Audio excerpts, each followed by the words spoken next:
இப்பொழுதும் கூட ஆண்டவருடைய வார்த்தைகளை கேட்பதற்கு முன்னால் கர்த்தர் கொடுத்த வார்த்தைகளை நீங்கள் இன்னும் அதிகமாக கேட்கணுன்னா நீங்கள் யூடியூப் சேனலில் ஜாய்ஸ் ஜே ஜான்கிற அந்த யூடியூப் சேனலில் இன்னும் அதிகமாக ஆண்டவருடைய வார்த்தைகளை கேட்கலாம், கேட்டு சப்ஸ்கிரைப் பண்ணலாம், மற்றவர்களுக்கும் ஷேர் பண்ணலாம். கர்த்தர் நல்லவர். ஆமென். அல்லேலூயா. ஜாய்ஸ் ஜே ஜான்கிற யூடியூப் சேனல் கர்த்தர் நல்லவர். வாட்ஸ்அப்பில் இந்த மெசேஜை நீங்கள் கேட்கணுன்னா எஸ்எம்எஸில் உங்கள் நம்பரை அந்த ஸ்க்ரீனில் பார்க்குற நம்பரில் அனுப்பலாம். கர்த்தர் நல்லவர். ஆமென். அல்லேலூயா. நீங்கள் கேட்டு ஆண்டவருடைய வார்த்தைகள், கர்த்தருடைய சுத்த வார்த்தைகளை கேட்டு பயன் பெறலாம்.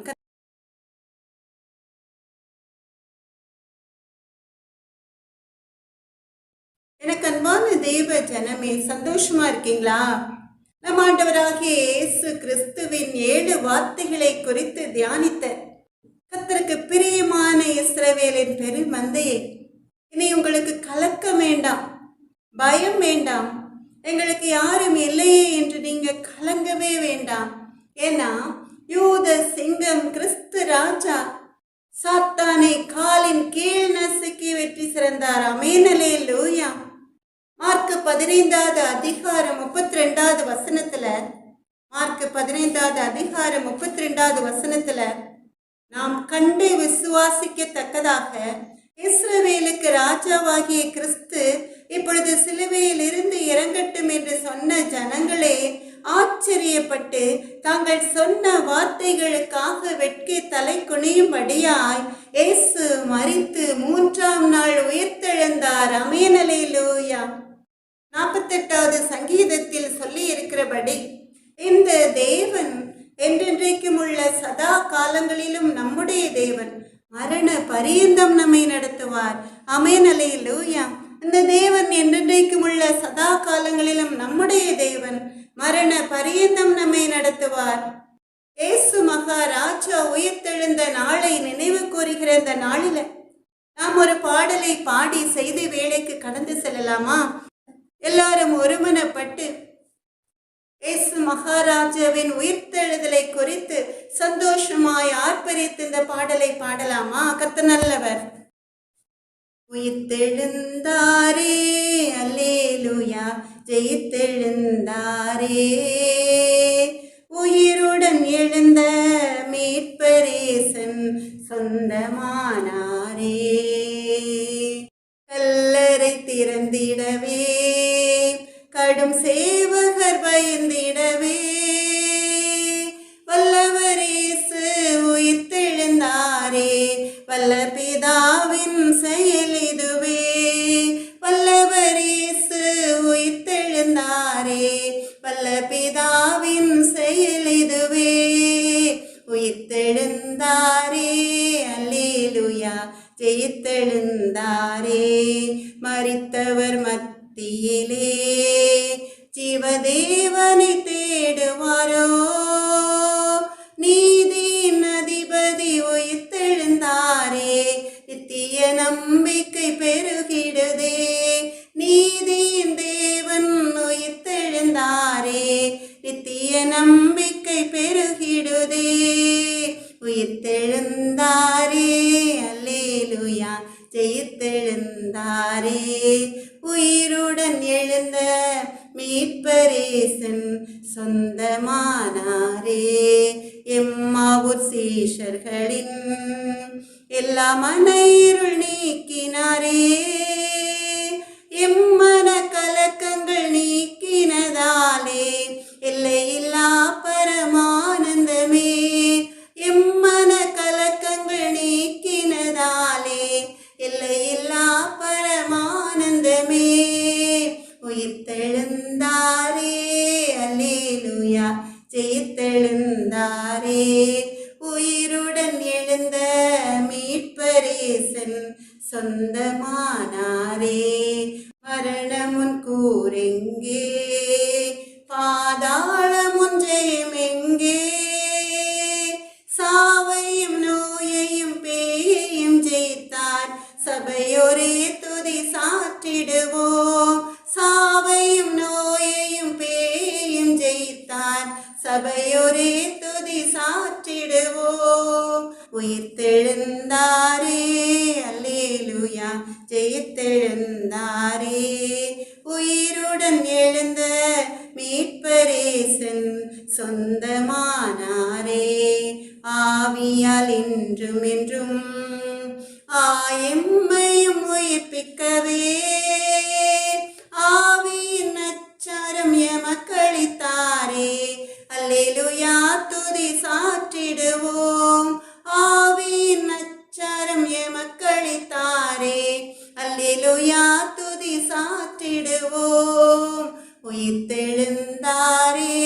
அல்லேலூயா ஜெயித்தெழுந்தாரே. உயிருடன் எழுந்த மீட்பரேசன் சொந்தமானாரே. பரிசுத்தமாகுதலே பயத்தோடென்றும் காத்து கொள்வோம்.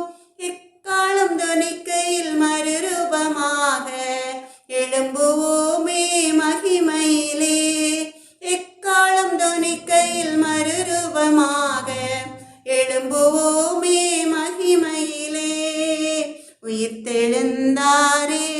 அல்லேலூயா ஜெயித்தெழுந்தாரே. உயிருடன் எழுந்த மீட்பரேசன் சொந்தமானாரே.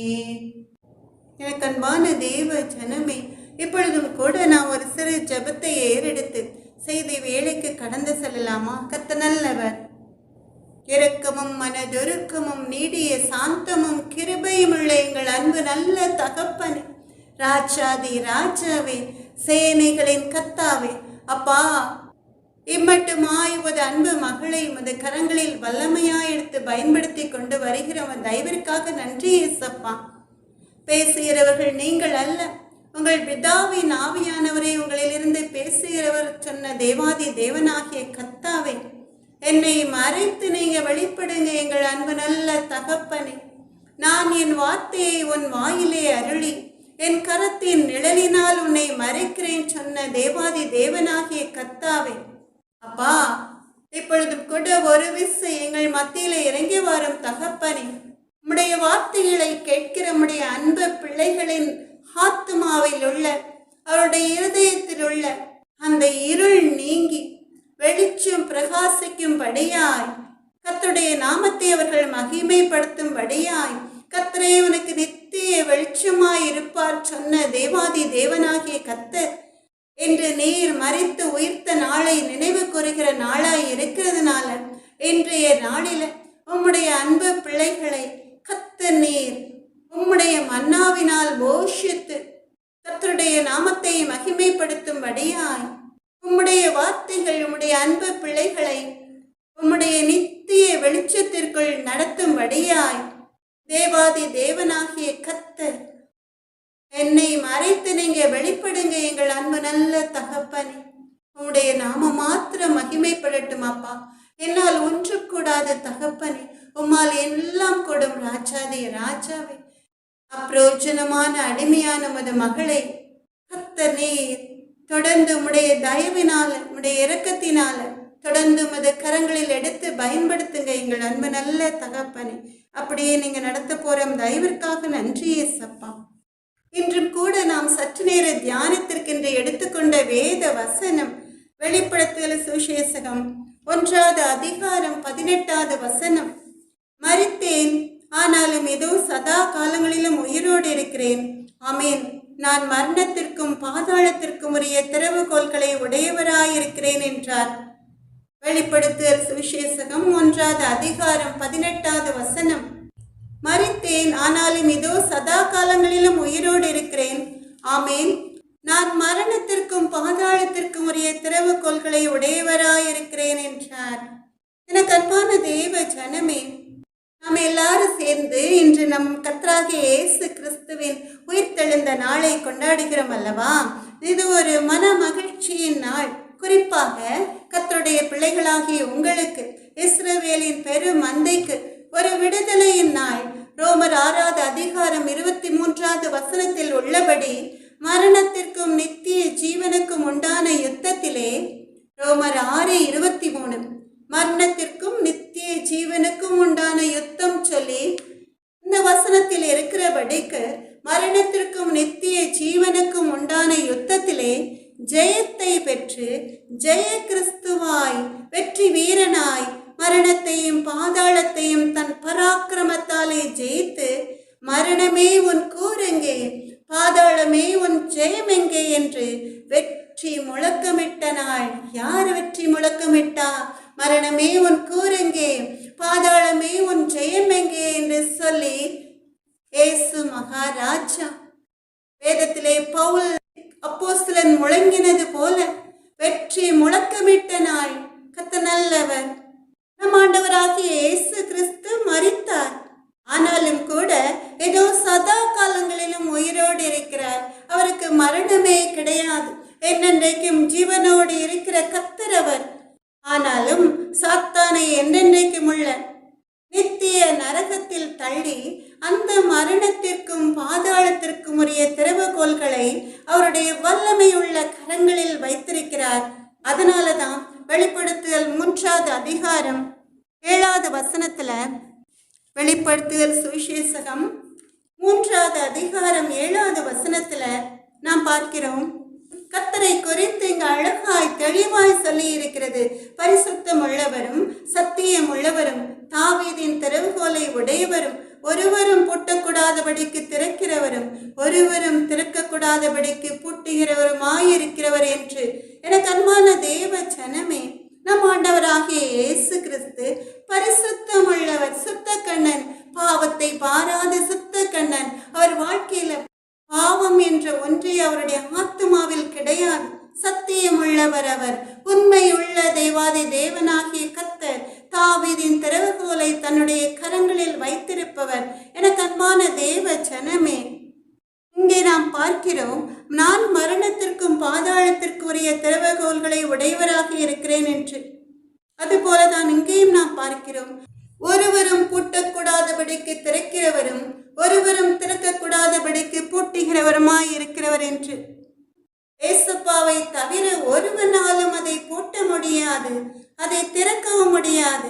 எனக்கு அன்பான தேவ ஜனமே, ஏசாயா 25வது அதிகாரம் 8வது வசனத்துல அவர் மரணத்தை ஜெயமாக விழுங்குவார் என்று ஏசாயா தீர்க்கதரிசி முன் உரைத்தபடிக்கே கல்லறை திறந்தது. அதை காவல் காத்த வீரர்கள் நடுங்கினார்கள், என்ன நடக்குமோ என்று. அவரை கல்லறையில் தேடி வந்த பெண்கள் மகிழ்ந்து களி கூறும்படியாய் 2 தேவ தூதர்கள் அவர்களிடம் வந்து, லூக்கா 24வது அதிகாரம் 6வது வசனத்துல நாம் பார்க்கிறோம், உயிரோடு இருக்கிறவரை நீங்கள் மரித்தோரிடத்தில் தேடுகிறது என்ன? அவர் இங்கே இல்லை, அவர் உயிர்த்தெழுந்தார் என்றார்கள். ஆமென், அல்லேலூயா. மறுபடியுமா எல்லாரும் இந்த வசனத்தை சேர்ந்து வாசிக்கலாமா? லூக்கா 24வது அதிகாரம் 6வது வசனம், உயிரோடு இருக்கிறவரை நீங்கள் மரித்தோரிடத்தில் தேடுகிறது என்ன? அவர் இங்கே இல்லை, அவர் உயிர்த்தெழுந்தார் என்றார்கள். நாம் எல்லாரும் சந்தோஷமாய் ஆர்ப்பரித்து அல்லேலூயான்னு சொல்லலாமா? அல்லேலூயா, அல்லேலூயா, ஆமென், அல்லேலூயா. ஆம், எனக்கு அன்பான தேவ ஜனமே, மரித்து ஏசப்பா 3ஆம் நாள் உயிர்த்தெழுந்ததுனால மரித்தோரின் உயிர்த்தெழுதலும் அப்படியே இருக்கும். ஆனா ஏசப்பாவை போல 3ஆம் நாள் அல்ல. 1 கொரிந்தியர் 15வது அதிகாரம் 42வது வசனத்துல, மரித்தோரின் உயிர்த்தெழுதலும் அப்படியே இருக்கும். அழிவுள்ளதாய் விதைக்கப்படும், அழிவில்லாததாய் எழுந்திருக்கும். கனவீனம் உள்ளதாய் விதைக்கப்படும், மகிமை உள்ளதாய் எழுந்திருக்கும். பலவீனம் உள்ளதாய் விதைக்கப்படும், பலமுள்ளதாய் எழுந்திருக்கும். ஜென்ம சரீரம் விதைக்கப்படும், ஆவிக்குரிய சரீரம் எழுந்திருக்கும். ஆமென், அல்லேலூயா. அதாவது 1 கொரிந்தியர் 15வது அதிகாரம் 52வது வசனத்துல, மரித்தோர் அழிவில்லாதவர்களாய் எழுந்திருப்பார்கள். எனக்கு அன்பான தேவ ஜனமே, எதனால இது நடக்கும்? ஏசப்பா சாவை வென்று உயிர்த்தெழுந்ததுனால. நம்முடைய ஜென்ம சரீரம் நாம் மரித்த பிறகு இந்த மண்ணில அடக்கம் பண்ணப்படும். எப்படி அடக்கம் பண்ணப்படும்? அழிவுள்ளதாய் விதைக்கப்படும். ஆனா அந்த ஜென்ம சரீரத்தில் இருந்து கர்த்தருடைய சித்தத்தின்படி நம்முடைய ஆத்மா தேவ சாயலாய் மாறி அழிவில்லாததாய் எழுந்திருக்கும். கனவீனம் உள்ளதாய் விதைக்கப்படும். ஏற்கனவே கடந்த வாரத்துல இதை குறித்து நாம் அழகாய் தெளிவாய் பேச கத்தர் கிருபை அளித்தார் அல்லவா? கத்தர் நல்லவர். அப்ப நம்மளுடைய ஆவிக்குரிய சரீரம் இழந்திருக்கும். ஜென்ம சரீரம் தான் விதைக்கப்படும். நம்முடைய ஜென்ம சரீரம் அழிந்தாலும் கூட இதுவரைக்கும் மரித்தவர்கள், மண்ணுக்கு திரும்பினவர்கள் உடனே பரலோக ராஜ்யத்திற்கு சென்றுவிட முடியாது. ஏசப்பா மரித்து உயிர்த்ததுனால நம்முடைய ஆவிக்குரிய சரீரம் மகிமையுள்ளதா எழுந்திருக்கும். இதுவரைக்கும் மரித்தவர்கள், உங்களுக்கு பிரியமானவர்களை இழந்து நீங்கள் வேதனையோடு இருக்கலாம். அந்த வேதனையை ஈடுகட்ட ஒருவராலும் முடியாது. ஆனாலும் கூட உங்களை ஆற்றி தேற்றும்படியாய் கர்த்தருடைய உயிர்த்தெழுதல் இருக்கும். நம் ஆண்டவராகிய இயேசு கிறிஸ்து உயிர்த்தெழுந்ததுனால நம்மளுக்கு ஒரு நம்பிக்கை பிறக்கிறது. கர்த்தர் நல்லவர். என்ன நம்பிக்கை அது?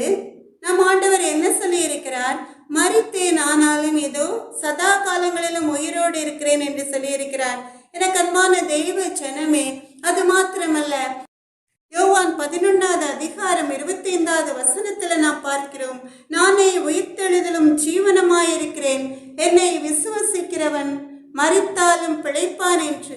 அதுபோல நம் ஆண்டவராகிய இயேசு கிறிஸ்துவின் பிள்ளைகளாய் கர்த்தருடைய பிள்ளைகள் மரித்திருந்தால் கண்டிப்பாக அவரை விசுவசிக்கிறவன், ஜீவனுள்ள தேவன் இயேசு கிறிஸ்துவே என்று விசுவசிக்கிறவன் மரித்தாலும் பிழைப்பான் என்ற சந்தோஷமான செய்தி நம் ஆண்டவராகிய இயேசு கிறிஸ்து உயிர்த்தெழுந்த இந்த நாள்ல நம்மை மகிழ்வுக்கும் அல்லவா?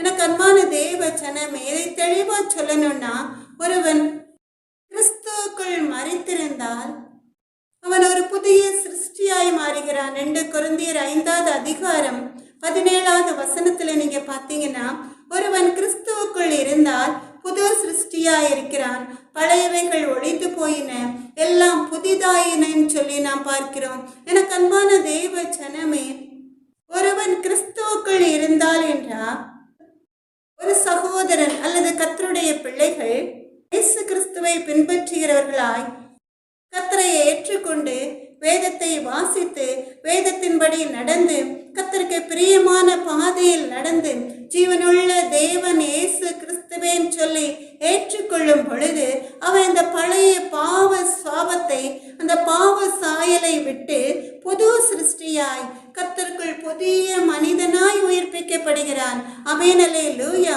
அதனால பழையவைகள் ஒழிந்து போயின, எல்லாம் புதிதாயின. கர்த்தர் நல்லவர். அவன் பாவத்திற்கு மரித்து நீதிக்கு பிழைக்கும் பொழுது அவனுடைய வாழ்க்கையில இதுவரைக்கும் இழந்த சந்தோஷம் எல்லாவற்றையும் அவன் திரும்ப நூறத்தனியாய் பெற்றுக்கொண்டு நித்திய ஜீவனையும் பெற்றுக்கொண்டு பரலோக ராஜ்யத்துல கர்த்தரோடைய யுக யுகமாய் அந்த மரணம் இல்லாத ஜீவனுள்ள வாழ்க்கையை அனுபவிக்கலாம். எனக்கு அன்பான தேவ ஜனமே, அதனாலதான் 1 கொரிந்தியர் 15வது அதிகாரம் 54வது வசனத்துல நாம் பார்க்கிறோம், அப்படி நாம் இயேசுவை பின்பற்றுகிறவர்களாய் கிறிஸ்துவுக்குள் இருந்து மரிக்கும் பொழுது அழிவுள்ளதாகியது அழியாமையையும் சாவுக்கேதுவாகியது சாவாமையும் தடுத்து கொள்ளும் பொழுது மரணம் ஜெயமாக விழுங்கப்பட்டது என்று எழுதியிருக்கிற வார்த்தை நிறைவேறும் சொல்லி நாம் பார்க்கிறோம். எனக்கு அன்பான தெய்வ ஜனமே, அழிவுள்ளதாகியது அழியாமையும் சொன்னான். மரித்து அடக்கம் பண்ணப்பட்ட பிறகு மண்ணோடு மண்ணாய் அழிந்து போகிற அந்த சரீரம் கூட ஒரு அழியாமையை தரித்து கொள்ளும் சொல்லி, சாவுக்கு ஏதுவான இந்த ஜென்ம சரீரமும் கூட ஒரு சாவாமையை தரித்து கொள்ளும் பொழுது மரணம் ஜெயமாக விழுங்கப்பட்டது என்று எழுதியிருக்கிற வார்த்தை நிறைவேறும். எனக்கு அன்பான தேவ ஜனமே, நம்ம இந்த உலகத்துல 100 வருஷங்கள் அல்லது அதற்கு மேலான வருஷங்கள் ஜீவித்து மரித்த பிறகு நாம் மறிக்கிற அந்த வேளையில நாம் கர்த்தருக்குள் புது சிருஷ்டியாய் இருந்தால், புது சிருஷ்டிகளாய் இருந்தால் மாத்திரமே அழிவுள்ளதாகிய இந்த சரீரம் அழியாமையை தரித்து கொள்ளும், சாவுக்கு எதுவாகிய இந்த சரீரம் சாவாமையை தரித்து கொள்ளும். ஆமென், அல்லேலூயா. அப்ப என்ன நடக்கும்? மரணம் ஜெயமாக விழுங்கப்பட்டது. கர்த்தர் நல்லவர். அந்த வேத வசனத்தின்படி நாம் மரணத்தை ஜெயிக்கிறவர்களாய் அந்த நித்திய சந்தோஷத்தை சுதந்திரிப்பவர்களாய் எழுந்திருக்க முடியும். எனக்கு அன்பான தேவ ஜனமே, இப்ப நீங்க இந்த வார்த்தைகளை கேட்ட பிறகு கண்ணீரை துடைத்துவிட்டு யோபுவை போல நீங்க சொல்லலாம், என் மீட்பர் உயிரோடு இருக்கிறார் என்று. இந்த நம்பிக்கையை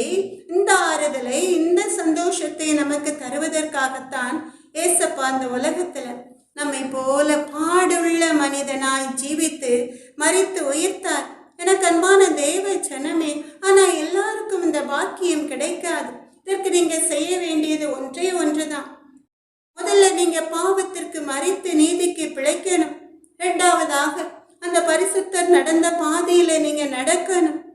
மூன்றாவதாக ரட்சிப்பின் அனுபவத்தை பெறணும். ஜீவனுள்ள தேவன் இயேசு ஒருவரே என்று ஏற்றுக்கொள்ளணும். செய்வீங்களா?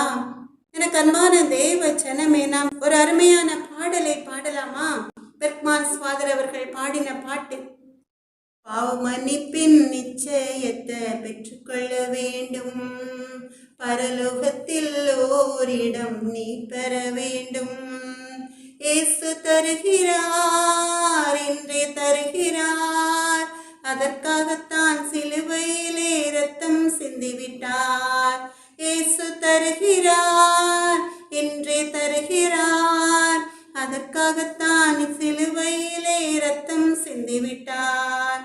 பாவ மன்னிப்பின் நிச்சயத்தை பெற்றுக்கொள்ள வேண்டும், பரலோகத்தில் ஓரிடம் நீ பெற வேண்டும்.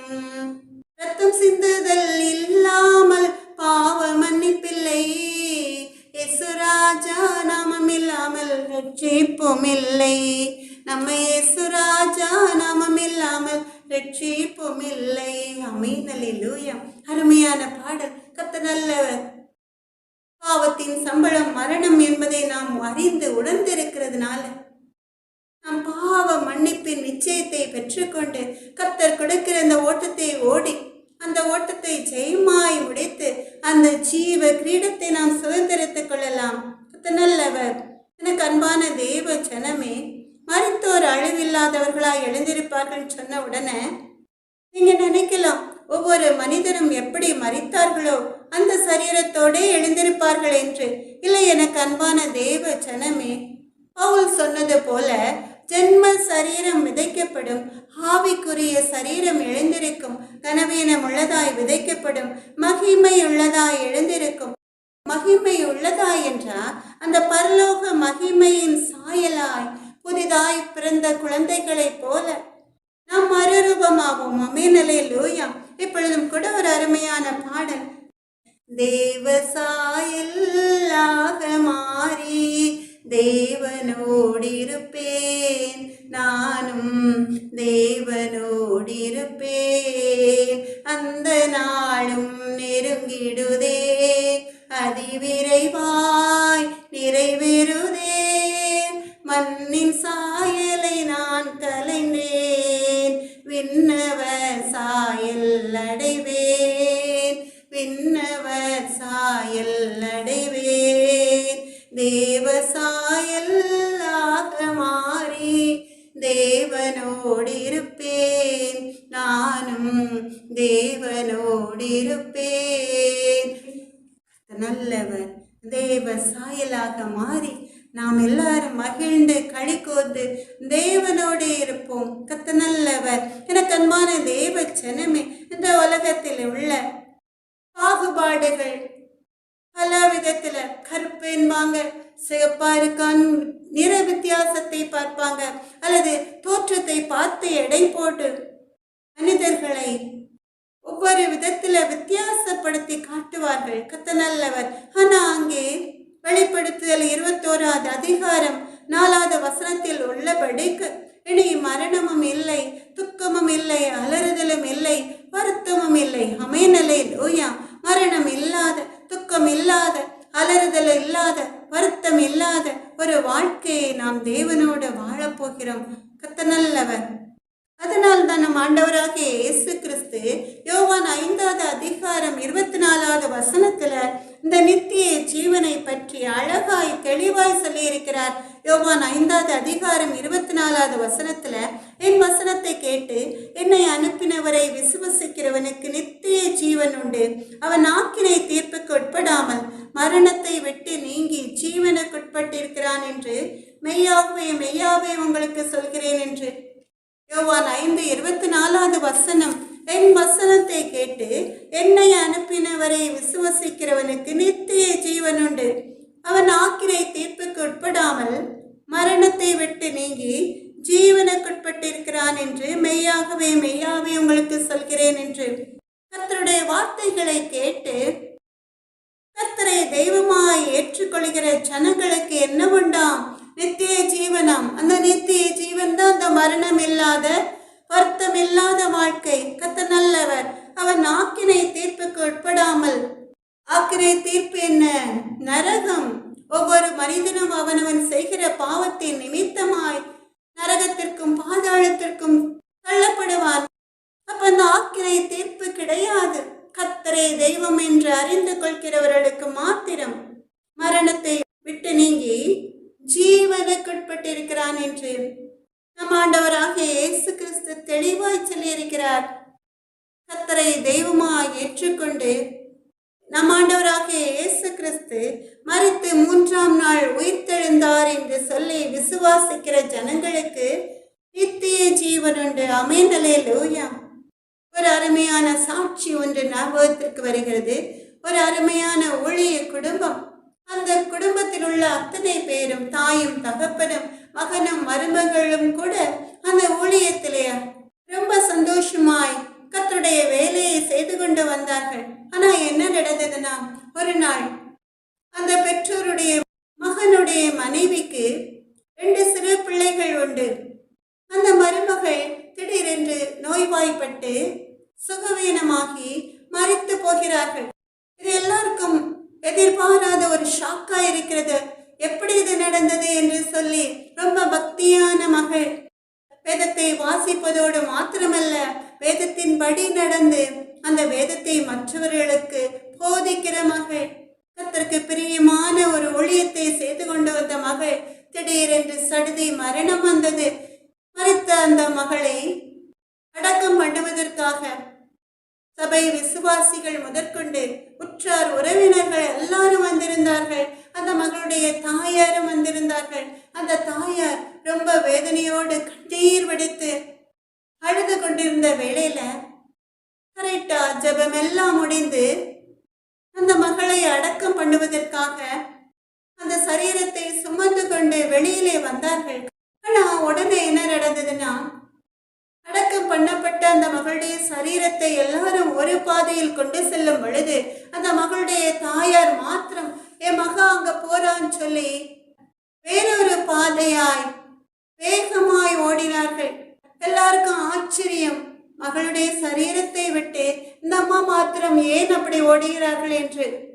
அவங்க கொஞ்ச நேரம் ஓடி மறுபடியுமா வீட்டிற்கு திரும்பி வந்த வேளையில அவரிடம் எல்லாரும் கேட்டார்கள், எதற்காகம்மா அப்படி ஓடுனீங்கன்னு சொல்லி.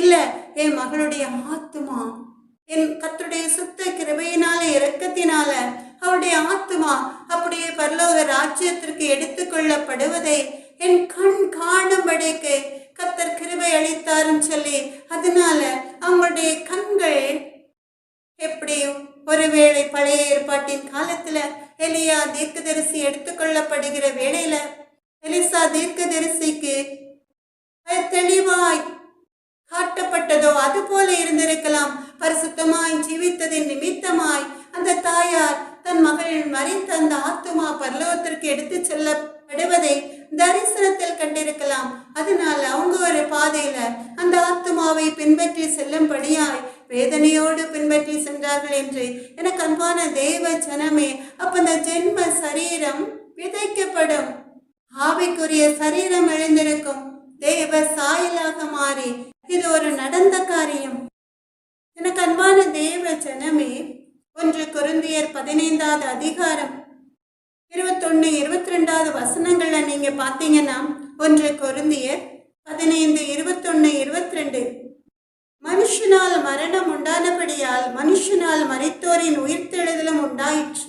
ஆதாமுக்குள் எல்லாரும் மரிக்கிறது போல கிறிஸ்துவுக்குள் எல்லாரும் உயிர்ப்பிக்கப்படுவார்கள். மறுபடியுமாய் வசிக்கலாமா? மனுஷனால் மரணம் உண்டானபடியால் மனுஷனால் மரித்தோரின் உயிர்த்தெழுதலும் உண்டாயிற்று.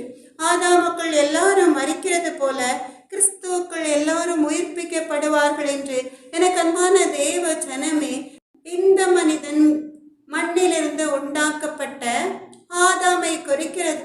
ஏதேன் தோட்டத்தில் ஆண்டவர் கொடுத்த ஆசீர்வாதங்களை அனுபவித்த ஆதாம் ஏவாள் சொன்னதை கேட்டு விருட்சத்தின் கனியை புசித்து ஆண்டவரின் கட்டளை மீறினதுனால என்ன நடந்தது? மரணம் உண்டாயிற்று. அவன் செய்த அந்த பாவத்தின் நிமித்தமாய் மரணம் உண்டாயிற்று. அருமையா ஏதேன் தோட்டத்துல கர்த்தரோட உலா வருகிறபடி ஆதாமும் ஏவாளும் சந்தோஷமாய் மரணம் இல்லாதத நித்திய ஜீவனை சுதந்திரத்து கொண்டு வாழ்ந்திருக்கிற வேளையில சர்ப்பத்தின் சொல்லை கேட்டு ஏவாள் ஆண்டவர் எந்த கனியை புசிக்க கூடாது என்று சொன்னாரோ அந்த கனியை பறித்து தான் சாப்பிட்டதோடு மாத்திரமல்ல, அதை ஆதாமுக்கும் கொடுத்தாள். அதனால என்ன நடந்தது? ஆண்டவருடைய கோபம் ஆதாமின் மேல் திரும்பினது. இதுவரைக்கும் அறியாமல் என்றென்றைக்கும் ஜீவனோடு பிழைத்திருக்கும்படி இருந்த ஆதாம் ஆதியாகமம் 3வது அதிகாரம் 19வது வசனத்துல ஆண்டவரின் கட்டளை அவன் மீறினதுனால ஆதாம் நீ மண்ணாய் இருக்கிறாய், மண்ணுக்கு திரும்புவாய் என்று தேவனால் சபிக்கப்பட்டான். இதான் முதல் மரணம். முதல் மனிதன் யாரு?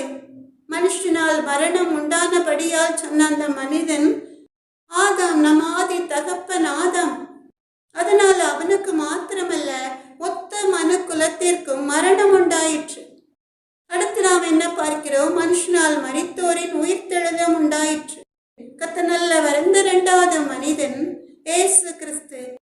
1 கொரிந்தியர் 15வது அதிகாரம் 26வது வசனத்துல பரிகரிக்கப்படும் கடைசி சத்துரு மரணம் என்று சொல்லி பார்க்கிறோம். அந்த சத்ருவாகிய மரணத்தை ஜெயிப்பதற்காக இந்த உலகத்துல மனிதனாய் பிறந்தவர் தான் நம் தேவாதி தேவனாகிய கர்த்தர். இந்த கர்த்தரால மரித்தோரின் உயிர்த்தெழுதம் உண்டாயிற்று. நம் ஆண்டவராகிய இயேசு கிறிஸ்து பாவம் இல்லாத பரிசுத்தராய் இந்த உலகத்துல ஜீவித்ததுனால நம்முடைய பாவங்களை எல்லாம், நம்முடைய மீறுதல்கள், நம்முடைய அக்கிரமங்கள், நம்முடைய பாவங்களை எல்லாம் அவர் சிலுவையில் சுமந்து வெற்றி சிறந்ததுனால மரித்தோரின் உயிர்த்தெழுதலும் உண்டாயிற்று. அவருடைய மரணத்திற்கு பிறகு மரித்து 3ஆம் நாள் உயிர்த்தெழுந்த பிறகு கிறிஸ்தவர்களாகிய கர்த்தரை ஏற்றுக்கொண்ட ஜனங்களாகிய இஸ்ரவேலின் பெருமந்தைகளாகிய நமக்கும் கூட ஆண்டவருடைய வருகையின் நாள்ல உயிர்த்தெழுதல் உண்டாயிற்று. கர்த்தர் நல்லவர். 1 கொரிந்தியர் 15:22 அழகாய் தெளிவாய் சொல்லியிருக்கிறது. ஆதாமுக்குள் எல்லாரும் மரிக்கிறது போல கிறிஸ்துவுக்குள் எல்லாரும் உயிர்ப்பிக்கப்படுவார்கள் என்று. எனக்கு அன்பான தேவ ஜனமே, ஆதாமுக்குள் எல்லாரும் மரிக்கிறது போலன்னா பாவத்தின் நிமித்தமாய் எல்லாரும் ஆதாமை போல அந்த பாவம் ஜென்ம ஜென்மமாய் தொடர்கிறதுனால அவனை போல எல்லாரும் மரிக்கிறது போல கிறிஸ்துவுக்குள் எல்லாரும் உயிர்ப்பிக்கப்படுவார்கள் சொல்லி ஆமென் அல்லேலூயா. இயேசு மகாராஜா ஜெய கிறிஸ்துவாய் வெற்றி சிறந்ததுனால அவருக்குள் எல்லாரும் உயிர்ப்பிக்கப்படுவோம். ரோமர் 6வது அதிகாரம் 23வது வசனத்துல நாம் பார்க்கிறோம், பாவத்தின் சம்பளம் மரணம், தேவனுடைய கிருபை வரமோ நம்முடைய கர்த்தராகிய இயேசு கிறிஸ்துவினால் உண்டான நித்திய ஜீவன் சொல்லி பரலோக வாழ்க்கை, மரணம் இல்லாத நித்திய ஜீவன். கர்த்தர் நல்லவர். ஆதாம் செய்த பாவத்தின் நிமித்தமாய் அவனுக்கு கிடைத்த சம்பளம் என்னது? மரணம். ஆனா தேவனுடைய கிருபை வரமோ, நமக்கு கொடுக்கப்பட்ட அந்த கிருபை வரம் என்ன? இயேசு கிறிஸ்துவினால் உண்டான நித்திய ஜீவன். அவர் உயிர் தெழுந்ததினால நித்திய ஜீவனை நாம் சுதந்திரத்துக் கொள்ள முடியும். இந்த நித்திய ஜீவனை நாம் சுதந்திரத்துக் கொள்ளணும்னா யோவான் 5வது அதிகாரம் 24வது வசனத்துல நாம் பார்க்கிறோம். யோவான் 5:24 அந்த நித்திய ஜீவனை பெற நாம் என்ன செய்யணும்? என் வசனத்தை கேட்டு என்னை அனுப்பினவரை விசுவசிக்கிறவனுக்கு நித்திய ஜீவன் உண்டு, அவன் ஆக்கினை தீர்ப்புக்குட்படாமல் மரணத்தை விட்டு நீங்கி ஜீவனுக்குட்பட்டிருக்கிறான் என்று மெய்யாகவே மெய்யாகவே உங்களுக்கு சொல்கிறேன் என்று. நல்லவர். எனக்கு அன்பான தேவ ஜனமே, லூக்கா 20வது அதிகாரம் 38வது வசனத்துல நாம் பார்க்கிறோம், அவர் மரித்தோரின் தேவனாய் இராமல் ஜீவனுள்ளோரின் தேவனாய் இருக்கிறார், எல்லாரும் அவருக்குள் பிழைத்திருக்கிறார்களே என்று. கர்த்தர் நல்லவர். லூக்கா 20வது அதிகாரம் 38வது வசனம், அவர் மரித்தோரின் தேவனாய் இராமல் ஜீவனுள்ளோரின் தேவனாய் இருக்கிறார், எல்லாரும் அவருக்குள் பிழைத்திருக்கிறார்களே என்றார். எனக்கு அன்பான தேவ ஜனமே, இந்த வசனத்துல ஏசப்பா மரித்தோரின் தேவனாய் இராமல், அதாவது பன்றி தான் விழுந்த சேற்றிலேயே மறுபடியும் மறுபடியும் விழுந்து புரள்வது போல அநேக ஜனங்கள் பாவத்திலே உழன்று அந்த பாவத்தினின்று விடுதலை பெற முடியாமல் அந்த பாவத்திலேயே மரிக்கிறவர்களின் தேவனாய் இராமல் ஜீவனுள்ளோரின் தேவனாய் இருக்கிறார். ஆமென், அல்லேலூயா. பாவிகளாய் இருந்தாலும் பரவாயில்ல, அந்த பாவிகளை மன்னிப்பதற்கு தயை பெருத்திருக்கிற தேவனிடத்திற்கு அவங்க ஓடி வந்தா பவுலை போல அந்த பாவத்திலிருந்து விடுதலையாகி பரிசுத்தத்தில் நிலைத்திருக்கிறவர்களின் தேவனாய் இருக்கிறார். சிலர் நினைக்கலாம், நான் பாவியாய் இருக்கிறேனே, என் பாவத்தை யார் மன்னிப்பா, யாரிடம் சென்று என் பாவங்களை எல்லாம் அறிக்கையிடுவேன் என்று. எனக்கு அன்பான தேவ ஜனமே, உங்கள் பாவங்களை மன்னிப்பதற்கென்றே ஒரு தேவன் இருக்கிறார். அவர்தான் நம் ஆண்டவராகிய இயேசு கிறிஸ்து. எப்பேற்பட்ட பாவிகளாய் இருந்தாலும் கூட அவர்களை மன்னிக்கிறதற்கு அவர் தயை பெருத்திருக்கிறார். அப்ப பாவிகளாய் இருந்தாலும் ஒரு சவுலை பவுலாய் மாற்றின தேவன் அந்த பவுலை போல அந்த பாவத்திலிருந்து விடுதலையாகி பரிசுத்தத்தில் நிலைத்திருக்கிறவர்களின் தேவனாய் இருக்கிறார்.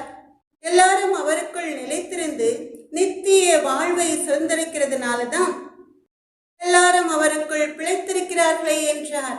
எனக்கு அன்பான தேவ ஜனமே, அப்படி பாவத்தை விட்டு விலகி ஓடி கர்த்தரை தேடும் பொழுது பாவத்திற்கு மரித்த ஜீவனுள்ளோரின் தேவனாய் அவர் இருக்கிறதுனால எல்லாரும் அவரண்டை வருகிறவர்கள் எல்லாரும் அந்த நித்திய வாழ்வை சுதந்திரித்துக் கொண்டு அவருக்குள் பிழைத்திருக்கிறார்களே என்றார். அதனாலதான் யோவான் 11வது அதிகாரம் 25வது வசனத்துல நம் ஆண்டவராகிய இயேசு கிறிஸ்து, நானே உயிர்த்தெழுதலும் ஜீவனுமாயிருக்கிறேன், என்னை விசுவாசிக்கிறவன் மரித்தாலும் பிழைப்பான் என்று சொல்கிறார். ஆமென், அல்லேலூயா. மறுபடியுமா இந்த வசனத்தை நாம் எல்லோரும் சேர்ந்து சொல்லலாமா? யோவான் 11வது அதிகாரம் 25வது வசனம், நானே உயிர்த்தெழுதலும் ஜீவனுமாயிருக்கிறேன், என்னை விசுவாசிக்கிறவன் மரித்தாலும் பிழைப்பான். ஆமென், அல்லேலூயா. லூக்கா 20வது அதிகாரம் 36வது வசனத்துல நீங்க பாத்தீங்கன்னா, அவர்கள் இனி மரிக்கவும் மாட்டார்கள், அவர்கள் உயிர்த்தெழுதலின் பிள்ளைகளானபடியால் தேவ தூதருக்கு ஒப்பானவர்களுமாய் தேவனுக்கு பிள்ளைகளுமாய் இருப்பார்கள் என்று. ஆமென், அல்லேலூயா. எனக்கு அன்பான தேவ ஜனமே, யோவான் 11வது அதிகாரம் 25வது வசனத்துல என்னை விசுவாசிக்கிறவன் மரித்தாலும் பிழைப்பான் சொன்ன தேவாதி தேவனாகிய கர்த்தர் லூக்கா 20வது அதிகாரம் 35வது வசனத்திலும் கூட மறுமையையும் மரித்தோரிலிருந்து எழுந்திருக்குதலையும் அடைய பாத்திரராக எண்ணப்படுகிறவர்களோ இனி மரிக்கவும் மாட்டார்கள் என்று. ஆமென், அல்லேலூயா. மறுமைனா இம்மைக்குரிய வாழ்வு மாத்திரமல்ல, மறுமைக்குரிய அந்த பரலோக ராஜ்யத்தின் வாழ்வை பெற்றுக்கொண்டவர்கள் மரித்த பிறகு உயிர்த்தெழுந்து தேவாதி தேவனோடு சஞ்சரிக்க பாத்திரராய் இருக்கிறவர்கள். அவர்கள் அப்படி உயிர்த்தெழுந்த பிறகு இனி மரிக்கவும் மாட்டார்கள். அவர்கள் உயிர்த்தெழுதலின் பிள்ளைகளானபடியால் தேவ தூதருக்கு ஒப்பானவர்களாயிருப்பார்களாம், தேவனுக்கு பிள்ளைகளாயிருப்பார்களாம். அதான் அந்த மகிமையின் சாயல், தேவனுடைய சாயலாய் அந்த மகிமையின் வஸ்திரத்தை வெண் வஸ்திரத்தை தரித்து கொண்டவர்களாய் தேவ தூதருக்கு ஒப்பானவர்களாய் இருப்பார்கள் என்று. அப்ப இம்மைக்குரிய சரீரம் அழிந்து மறுமைக்குரிய அந்த தேவ தூதனுக்கு ஒப்பான சரீரத்தை உடையவர்களாய் கர்த்தருடைய பிள்ளைகள், கர்த்தரால் மீட்டெடுக்கப்பட்ட பிள்ளைகள், அவருடைய இரத்தத்தால், அவருடைய விலையேற பெற்ற திரு இரத்தத்தால் மீட்டெடுத்து கொள்ளப்பட்டு மறுமையையும் மரித்தோரிலிருந்து எழுந்திருக்குதலையும் அடைய பாத்திரராய் எண்ணப்படுகிறவர்கள் மரிக்கவும் மாட்டார்கள், தேவ தூதருக்கு ஒப்பானவர்களுமாய் தேவனுக்கு பிள்ளைகளுமாய் இருப்பார்கள் என்று. எனக்கு அன்பான தேவ ஜனமே, ஏசுப்பாவுக்கு கூட மரணம் அடைவதற்கு முன்னால மரியாள் மார்த்தாளின் சகோதரனாகிய லாசரு வியாதிப்பட்டிருக்கிறான் என்று அறிந்தவுடனே யோவான் 11வது அதிகாரம் 4வது வசனத்துல நாம் பார்க்கிறோம், இந்த வியாதி மரணத்துக்கு ஏதுவாயிராமல் தேவனுடைய மகிமை விளங்குவதற்கு ஏதுவாயிருக்கிறது என்று இயேசு மகாராஜா சொன்னதை குறித்து பார்க்கிறோம். எனக்கு அன்பான தேவ ஜனமே, இந்த வியாதி மரணத்துக்கு ஏதுவாயிராமல் தேவனுடைய மகிமை விளங்குவதற்கு ஏதுவாய் இருக்கிறது என்று. யோவான் 11வது அதிகாரம் 23வது வசனத்திலும் கூட உன் சகோதரன் உயிர்த்தெழுந்திருப்பான் என்று நம் ஆண்டவராகிய இயேசு கிறிஸ்து மார்த்தாளிடம் சொல்வதை குறித்து நாம் பார்க்கிறோம். எப்படி நம் ஆண்டவராகிய இயேசு கிறிஸ்து அவருடைய நாமம் மகிமைப்படும்படியாய் மரித்து 3ஆம் நாள் உயிர்த்தெழுந்தாரோ, அதுபோல இங்கேயும் கூட நம் ஆண்டவராகிய இயேசு கிறிஸ்துவின் நாமம் மகிமைப்படும்படியாய் லாசரு கல்லறையில் அடக்கம் பண்ணப்பட்டு 4 நாளான பிறகு அந்த லாசருவை உயிரோடு எழுப்பினார். ஆமென், அல்லேலூயா. எதற்காக? அவனுக்கு வந்த வியாதி மரணத்துக்கு ஏதுவாயிராமல், அவன் மரிப்பதற்கு அது ஏதுவாயிராமல், மற்றவர்கள் கண்களுக்கு முன்பாக, கர்த்தரை மறுதலிக்கிறவர்கள் கண்களுக்கு முன்பாக அவருடைய நாமம் தேவனுடைய மகிமை விளங்குவதற்காக. ஆமென், அல்லேலூயா. எனக்கு அன்பான தெய்வ ஜனமே, இது போல அநேக அற்புதங்களை ஏசப்பா செய்தார். மரித்த ஒரு விதவையின் மகனை ஏசப்பா உயிரோடு எழுப்பினார். மரித்த எவேர்வின் மகளை ஜீவனோடு எழுப்பினார். இப்படி மரித்தவர்களை உயிரோடு எழுப்பின கர்த்தர் அவருடைய சீடர்களை கொண்டு மரித்தவர்களை ஜீவனோடு எழுப்பினார். இன்றும் கூட கர்த்தருடைய பிள்ளைகளை கொண்டு மரித்தவர்களுக்கு ஜீவனை கொடுக்கிறார். ஆமென், அல்லேலூயா. இதற்காகத்தான் நம் ஆண்டவராகிய இயேசு கிறிஸ்து மரித்து உயிர்த்தார். இப்படி மரித்தவர்களை உயிரோடு எழுப்பும் மனிதர்களை இந்த உலகத்துல நீங்க யாராவது விரல் விட்டு எண்ண முடியுமா? முடியாது. எனக்கு அன்பான தெய்வ ஜனமே, மரண படுக்கையில் இருக்கிற நோயாளிகளை நல்ல டாக்டர்ஸ் ஜீவனோடு அவர்கள் அவங்க கொடுக்கிற ட்ரீட்மெண்ட் மூலமாய் உயிரோடு எழுப்ப முடியும். ஆனால் மரித்து பல நாட்கள் அடக்கம் பண்ணப்பட்டு பல நாட்கள் ஆன பிறகு அந்த மரித்தவர்களை ஜீவனோடு அவங்க ஆவி ஆத்மா சரீரத்தோடு எழுப்புகிற வல்லமை உயிர்த்தெழுந்த கிறிஸ்துவுக்கு மாத்திரமே உண்டு. அதற்காகத்தான் அவர் சிலுவை மரணத்தை ஜெயித்தார். அது ஏசப்பாவால் மாத்திரமே முடியும். ஆமென், அல்லேலூயா. எனக்கு அன்பான தெய்வ ஜனமே, ஏசாயா 25வது அதிகாரம் 8வது வசனத்துல அவர் மரணத்தை ஜெயமாக விளங்குவார்.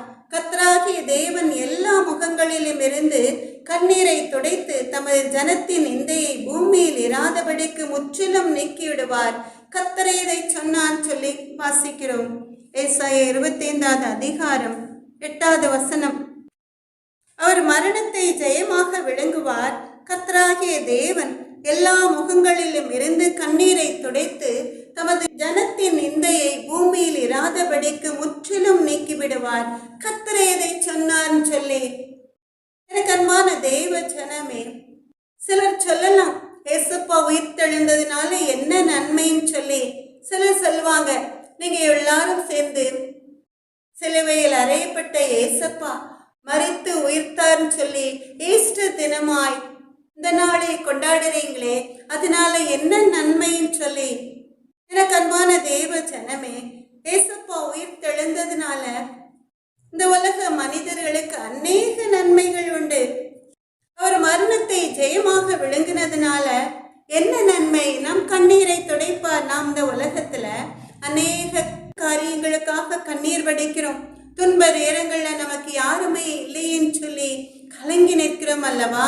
நாம் செய்த பாவத்தினால அதன் விளைவுகளை நாம் சந்திக்கும் பொழுது, நமக்கு விரோதமாக நம்முடைய எதிராளிகள் போட்ட சாபத்தினால அந்த சாபத்தின் வேதனைகளை நாம் அனுபவிக்கும் பொழுது, நோய்களினால நாம் வாடுகிற வேளையில, இப்படிப்பட்ட பலவித பாடுகளின் நிமித்தமாய் நாம் எல்லாராலும் கைவிடப்பட்ட ஒரு சூழ்நிலையில, ஐயோ மனிதர்கள் என்னை கைவிட்டு விட்டார்களே, எனக்கு உதவி செய்வார் யார் இருக்கிறார்கள் என்று சொல்லி சோர்ந்திருக்கிற வேளையில, இன்னும் சத்துரு நம்முடைய வாழ்க்கையில் கொண்டு வருகிற பலவித பாடுகளினால இப்படி நாம் பாடுகளை அடுக்கிக் கொண்டே போகலாம். ஆனா எல்லா காரியங்களையும் குறித்து நாம் விரிவாய் பார்ப்பதற்கு நமக்கு நேரம் குறைவாய் இருப்பதனால நம்ம ஏசப்பா செய்த 4 நன்மைகளை குறித்து நாம் பார்க்க போகிறோம். எனக்கு அன்பான தேவ ஜனமே, நாம் இயேசு மகாராஜா மரித்து உயிர்த்தெழுந்த இந்த ஈஸ்டர் தினத்தன்று அவர் உயிர்த்தெழுந்ததினால இந்த உலகத்து மனிதர்களுக்கு என்னென்ன நன்மைகள் உண்டுன்னு சொல்லி கர்த்தர் செய்த கோடிக்கணக்கான நன்மைகளை, நாலே நாலு நன்மைகளை குறித்து நாம் பார்க்க போகிறோம். எனக்கு அன்பான தேவ ஜனமே, முதல்ல பாவத்திலிருந்து நமக்கு விடுதலை. பழைய ஏற்பாட்டின் காலத்துல நீங்க பாத்தீங்கன்னா, இஸ்ரவேல் ஜனங்கள் கர்த்தர் செய்த நன்மைகளை மறந்து ஆண்டவருக்கு விரோதமாக முறுமுறுத்தார்கள் சொல்லி பார்க்கிறோம். அதனால என்ன நடந்தது? பாவத்தின் சம்பளம் மரணம். அதனால் அவர்கள் வனாந்தரத்திலே மடிந்து போனார்கள். கர்த்தர் அவர்களை அநேக முறை சிட்சித்தார் சொல்லி பார்க்கிறோம் அல்லவா? அந்த ஜனங்கள், அந்த இஸ்ரவேல் ஜனங்கள் அவருடைய பாவங்களின் நிமித்தமாய் அவங்க என்ன செய்வாங்க? பிரதான ஆசாரியனிடம் வந்து முறையிடுவாங்க. அப்ப அந்த ஆசாரியர் என்ன சொல்றான்? அவருடைய பாவங்களை நிவர்த்தி செய்வதற்காக பாவ நிவாரண பலியாக ஒரு ஆட்டுக்குட்டியை பலியிட்டான் சொல்லி நாம் லேவியராகமம் 4வது அதிகாரம் 2-3 வசனங்கள்ல நாம் பார்க்கிறோம். எல்லாரும் எடுத்துக்கொள்ளலாமா? லேவியராகமம் 4வது அதிகாரம் 2வது வசனம் 3வது வசனம். கர்த்தர் நல்லவர். வேகமாய் வாசித்து கொண்டு செல்லலாம். கர்த்தர் நல்லவர்.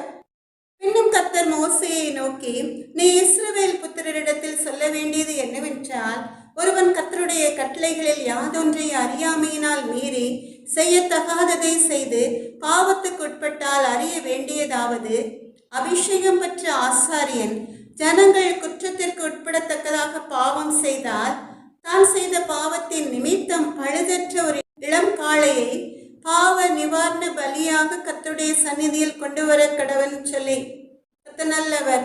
என்ன சொல்லி இருக்கிறார்? எனக்கு அன்பான தேவ ஜனமே, அபிஷேகம் பெற்ற ஆசாரியன் ஜனங்கள் குற்றத்திற்கு உட்படத்தக்கதாக பாவம் செய்தால், தான் செய்த பாவத்தின் நிமித்தம் பழுதற்ற ஒரு இளம் காளையை பாவ நிவாரண பலியாக கர்த்தருடைய சந்நிதியில் கொண்டு வர கடவன். அவன் அந்த காளையை ஆசரிப்பு கூடார வாசலிலே கர்த்தருடைய சந்நிதியில் கொண்டு வந்து அதன் தலைமேல் தன் கையை வைத்து கர்த்தருடைய சந்நிதியில் அதை கொல்ல கடவன் சொல்லி. எனக்கு அன்பான தேவ ஜனமே, பழைய ஏற்பாட்டின் காலத்துல கர்த்தர் மோசேக்கு கற்பித்தபடியே இஸ்ரவேல் ஜனங்கள் கர்த்தருக்கு விரோதமான பாவங்கள், அவருடைய கட்டளைகளை மீறி அவன் அறிந்தும் அறியாமலும் செய்த அந்த பாவங்களை நிவர்த்தி செய்வதற்காக கர்த்தரால் அபிஷேகம் பெற்ற ஒரு ஆசாரியன் அந்த ஜனங்களின் குற்றத்திற்கு, அவங்க பாவங்களுக்கு பாவ நிவர்த்தி செய்வதற்காக ஒரு இளம் காளையை கர்த்தருடைய சந்நிதியில் கொண்டு வந்து அதை ஆசாரிப்பு கூடார வாசலிலே கர்த்தருடைய சந்நிதியில் வைத்து அதை கொன்று அந்த இளம் காளையை பாவ நிவாரண பலியாக ஒப்பு கொடுப்பான்னு சொல்லி லேவியராகமத்துல நாம் பார்க்கிறோம். ஆனா புதிய ஏற்பாட்டுல நம்ம இயேசுப்பா தன்னை குற்ற நிவாரண பலியாக, ஜீவ பலியாக ஒப்பு கொடுத்தார்ன்னு சொல்லி பார்க்கிறோம். ஏசாயா 53வது அதிகாரம் 7வது வசனத்துல நாம் பார்க்கிறோம், அடிக்கப்படும்படி கொண்டு போகப்படுகிற ஒரு ஆட்டு குட்டியை போலவும், தன்னை மயிர் கத்தரிக்கிறவனுக்கு முன்பாக சத்தமிடாதிருக்கிற ஆட்டை போலவும் அவர் தம்முடைய வாயை திறவாதிருந்தான் சொல்லி பார்க்கிறோம். எனக்கன்பான தெய்வ ஜனமே, அடிக்கப்படும்படி கொண்டு போகப்படுகிற ஒரு ஆட்டுக்குட்டியை போல அந்த ஆட்டுக்குட்டி தன்னை பலியிட போவதை அறிந்தும் கூட அமைதியா இருப்பது போல நம் ஆண்டவராகிய இயேசு கிறிஸ்துவும் கூட எப்படி ஒரு ஆடு அந்த ஆட்டினுடைய மயிரை கத்தரிக்கிறவனுக்கு முன்பாக அப்படி சத்தமிடாமல் அமைதியாய் அதை ஏற்றுக்கொண்டு அமர்ந்திருப்பது போல நம் ஆண்டவராகிய இயேசு கிறிஸ்துவும் கூட அவருடைய வாயை திறவாமல், பதிலொன்றும் சொல்லாமல், அப்படியே எல்லா பாடுகளையும் அடிக்கப்படும்படி கொண்டு போகப்படுகிற ஒரு ஆட்டு குட்டியை போல ஏற்றுக்கொண்டார். எனக்கு அன்பான தேவ ஜனமே, யோவான் சொன்னது போல உலகத்தின் பாவத்தை சுமந்து தீர்க்க வந்த தேவ ஆட்டுக்குட்டியாய் இந்த உலகத்தில் உள்ள ஜனங்களின் பாவங்களை, மீறுதல்களை, அக்கிரமங்களை தன்னையே குற்ற நிவாரண பலியாக அந்த தேவ ஆட்டுக்குட்டியானவர் ஒப்பு கொடுத்ததுனால அவர் சிலுவையில் வெற்றி சிறந்து உயிர் தெழுந்தார். ஆமென், அல்லேலூயா. எல்லா பாடுகளையும் அவர் ஏற்றுக்கொண்டார். ஏசாயா 53வது அதிகாரம் 5வது வசனத்துல நாம் பார்க்கிறோம், எதற்காக? நமக்கு சமாதானத்தை உண்டு பண்ணும் ஆக்கினை அவர் மேல் வந்ததுன்னு சொல்லி நாம் பார்க்கிறோம். எனக்கு அன்பான தேவ ஜனமே, எப்பேற்பட்ட பாவியாய் இருந்தாலும் கூட, ஒரு கொலைகாரனாய் இருந்தாலும் கூட, கர்த்தருடைய சமூகத்துல தன்னுடைய பாவங்களை அறிக்கையிட்டு மன்னிப்பு கேட்டு மனம் திரும்பும் பொழுது நம்முடைய பாவங்களை எல்லாம் அவர் கடலின் ஆழத்துல மூடி போட்டு விடுவார், மன்னித்து விடுவார். இதுதான் உயிர்த்தெழுந்த இயேசு நமக்கு கொடுத்த பெரிய சிலாக்கியம். ஆமென், அல்லேலூயா. இதுதான் நாம் லூக்கா 15வது அதிகாரம் 32வது வசனத்துல நாம் பார்க்கிறோம். அதுல மனம் திரும்புகிற ஒரு பாவி, ஒரு மனுஷனுக்கு 2 குமாரர் இருந்தார்கள். அந்த இளையவன் தகப்பனுக்கு பிரியம் இல்லாத பாதையில் நடந்து தகப்பன் கொடுத்த சொத்துக்களை விற்று துன்மார்க்கமாய் ஜீவனம் பண்ணி அந்த ஆஸ்தியை அழித்து போட்டான். அவன் மறுபடியுமாய் மனம் திரும்பி தன் தகப்பனை தேடி வருகிற வேளையில அதை குறித்து நிறைய சொல்லலாம். ஆனாலும் கூட நேரம் குறைவாய் இருப்பதனால பன்றிகள் தின்கிற தவிட்டினால் கூட தன் வயிற்றை நிரப்ப முடியாத ஒரு சூழல்ல அவன் செய்த பாவத்தை உணர்ந்து மனம் திரும்பி தன் தகப்பனிடம் வருகிற வேளையில அந்த தகப்பன் என்ன சொல்றானாம்? லூக்கா 15வது அதிகாரம் 24வது வசனத்துல, என் குமாரனாகிய இவன் மரித்தான், திரும்பவும் உயிர்த்தான், காணாமற் போனான், திரும்பவும் காணப்பட்டான் சொல்லி அந்த இளையவனுடைய சகோதரனை பார்த்து லூக்கா 15:32, உன் சகோதரனாகிய இவனோ மரித்தான், திரும்பவும் உயிர்த்தான், காணாமற் போனான், திரும்பவும் காணப்பட்டான், ஆனபடியினாலே நாம் சந்தோஷப்பட்டு மகிழ்ச்சியாய் இருக்க வேண்டுமே என்று சொன்னான் என்றார். எனக்கு அன்பான தேவ ஜனமே, நாமும் கூட கர்த்தருடைய மரணத்தை குறித்து கவலைப்படாமல் நாம் ஆண்டவராகிய இயேசு கிறிஸ்து உயிர் தெழுந்ததுனால நாம் சந்தோஷப்பட்டு மகிழ்ந்து இருப்பதுதான் நம் ஆண்டவராகிய இயேசு கிறிஸ்துவுக்கு பிரியமான காரியம். இப்ப உங்க எல்லாருக்கும் தெரிந்திருக்கும், நம் ஆண்டவராகிய இயேசு கிறிஸ்து பாவிகளை மீட்டு ரட்சிக்க வந்தான் சொல்லி இதுல நாம் பார்க்கிறோம். அந்த தகப்பன் தன் குமாரன் பாவத்திற்கு மரித்து நீதிக்கு பிழைத்த பிறகு அவன் என்ன சொல்றான்? என் குமாரனாகிய இவன் மரித்தான், திரும்பவும் உயிர்த்தான், காணாமற் போனான், திரும்பவும் காணப்பட்டான் சொல்லி எனக்கு அன்பான தேவ ஜனமே, மரித்து உயிர்த்த இயேசு கிறிஸ்துவின் விருப்பமும் கூட அதுதான்.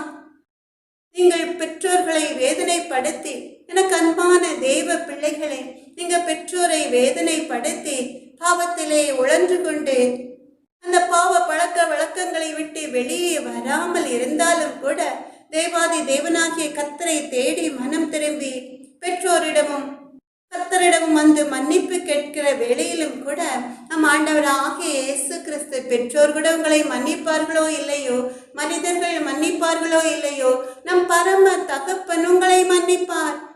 இப்படிதான் அருமையா உங்களை அணைத்துக் கொள்வார். என் குமாரனாகிய இவன் மரித்தான், திரும்பவும் உயிர்த்தான் என்று சொல்லி கர்த்தர் நல்லவர். அதற்காக தான் நம் ஆண்டவராகிய இயேசு கிறிஸ்து எல்லா பாடுகளையும் ஏற்றுக்கொண்டு சிலுவையை சுமந்து உயிர்த்தெழுந்து வெற்றி சிறந்தார். ஆமென், அல்லேலூயா. இதுதான் உயிர்த்தெழுந்த இயேசு நமக்கு கொடுத்த பெரிய சிலாக்கியம். எனக்கு அன்பான தேவ ஜனமே, கொலோசியர் 2வது அதிகாரம் 13, 14, 15 நீங்க பாத்தீங்கன்னா, உங்கள் பாவங்களினாலேயும் உங்கள் மாம்ச விருத்த சேதனம் இல்லாமையினாலேயும் மரித்தவர்களாயிருந்த உங்களையும் அவரோட கூட உயிர்ப்பித்து அக்கிரமங்கள் எல்லாவற்றையும் உங்களுக்கு மன்னித்து நமக்கு எதிரடையாகவும் கட்டளைகளால் நமக்கு விரோதமாகவும் இருந்த கையெழுத்தை குலைத்து அதை நடுவில் இராதபடிக்கு எடுத்து சிலுவையின் மேல் ஆணி அடித்து துரைத்தனங்களையும் அதிகாரங்களையும் உரிந்து கொண்டு வெளியரங்கமான கோலமாக்கி அவைகளின் மேல் சிலுவையிலே வெற்றி தந்தார் என்று நாம் பார்க்கிறோம். ஆமென், அல்லேலூயா. இதுல 13வது வசனத்துல நாம் பார்க்கிறோம், நம்முடைய பாவத்தின் நிமித்தமாய் பாவங்களினால மரித்திருந்த உங்களை, உங்கள் அக்கிரமங்கள் உங்கள் பாவங்கள் எல்லாவற்றையும் மன்னித்து உங்களையும் அவரோட கூட உயிர்ப்பித்து மரித்தவர்களாய், பாவத்திற்கு மரித்தவர்களாய் இருந்த உங்களை நம் ஆண்டவராகிய இயேசு கிறிஸ்து உங்கள் அக்கிரமங்களை மன்னித்து உங்கள் பாவங்களின் நிமித்தமாய் உங்களுக்கு எதிராக உங்களுக்கு விரோதமாக சாத்தானால் கொண்டு வர நிர்ணயிக்கப்பட்ட, உங்களுக்கு விரோதமாய் எழுதப்பட்ட அத்தனை காரியங்களையும் குலைத்து போட்டு சாத்தான் என்ன செய்வான்? நீங்க பாவத்திலே உழன்று கொண்டிருக்கிற வேளையில உங்களை இன்னும் அதிகமாய் அந்த பாவத்திலே விழத்தள்ளும்படியாய் ஒரு வலையை விரித்திருப்பான்.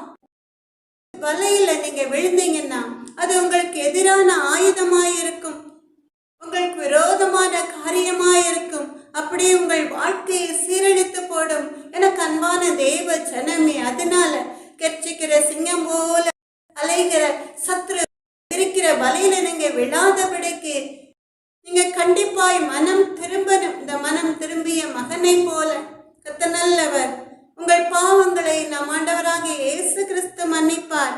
அந்த பாவங்களை எல்லாம் சத்துரு நிர்ணயித்த அந்த துராலோசனைகளை எல்லாவற்றையும், அந்த தீய செயல்களை எல்லாவற்றையும் அவர் சிலுவையின் மேல் ஆணி அடித்தார் சொல்லி துரைத்தனங்களையும் அதிகாரங்களையும் உரிந்து கொண்டு வெளியரங்கமான கோலமாக்கி அவைகளின் மேல் சிலுவையிலே வெற்றி சிறந்தார். ஆமென், அல்லேலூயா. இந்த துரைத்தனம் அதிகாரம் எல்லாம் சத்துருவுக்கு உரியது.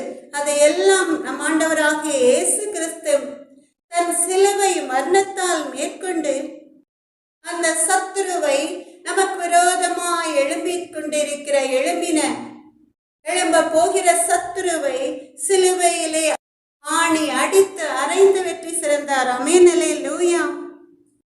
எனக்கு அன்பான தேவ ஜனமே, அதனால நீங்க ஒரு நாளும் கலங்க வேண்டாம். கர்த்தர் நல்லவர். எவ்வளவு பாவத்தை செய்து விட்டோம், எல்லாரும் என்னை புறக்கணிக்கிறார்களே என்று சொல்லி, எல்லாரும் என்னை ஒதுக்கி தள்ளுகிறார்களே என்று சொல்லி, உங்களை நேசிக்கிற, உங்களை மன்னிக்கிற ஒரு அன்பான தகப்பன் உங்களுக்கு உண்டு. அவர் தான் நம் ஆண்டவராகிய இயேசு கிறிஸ்து. கர்த்தர் நல்லவர். இப்ப இரண்டாவது நாம் பார்க்க போகிறோம் நோயிலிருந்து விடுதலைன்னு சொல்லி. ஏசாயா 53வது அதிகாரம் 5வது வசனத்துல நீங்க பாத்தீங்கன்னா, ஏசாயா 53வது அதிகாரம் 5வது வசனத்துல நமக்கு சமாதானத்தை உண்டு பண்ணும் ஆக்கினை அவர் மேல் வந்தது, அவருடைய தழும்புகளால் குணமாகிறோம் என்று சொல்லி, நமக்கு சமாதானத்தை உண்டு பண்ணும் ஆக்கினை அவர் மேல் வந்தது, அவருடைய தழும்புகளால் நாம் குணமாகிறோம் என்று சொல்லி. எனக்கு அன்பான தேவ ஜனமே, கல்வாரி சிலுவையில அவர் நொறுக்கப்பட்டு அடிக்கப்பட்டு காயப்பட்டதின் நிமித்தமாய் நம்முடைய வாழ்க்கையில் ஒரு சமாதானம் வந்தது. அவர் வேதனைப்பட்ட அந்த தழும்புள்ள கரங்களை நீட்டுகிற வேளையில, நானே உன் பரிகாரை சொன்ன தேவாதி தேவனாகிய கர்த்தருடைய தழும்புள்ள கரங்களில் இருந்து குணமாக்கும் வல்லமை புறப்பட்டு வந்து நோயாளிகளை தொட்டு சுகமாக்கும். அதனாலதான் பெரிய பெரிய ஊழியக்காரர்கள், சமீபத்துல டாக்டர் ஆனந்தஸ்திரா அவர்கள் கொடிய கேன்சர் நோய், யாராலும் குணப்படுத்த முடியாத அந்த நோய், அவர் விசுவாசத்தோடு உயிர்த்தெழுந்த இயேசுவின் நாமத்தை சொல்லி ஜெபிக்கும் பொழுது ஒரு அருமையான சுகம் கிடைத்தது அந்த நோயாளிக்கு. கர்த்தர் நல்லவர்.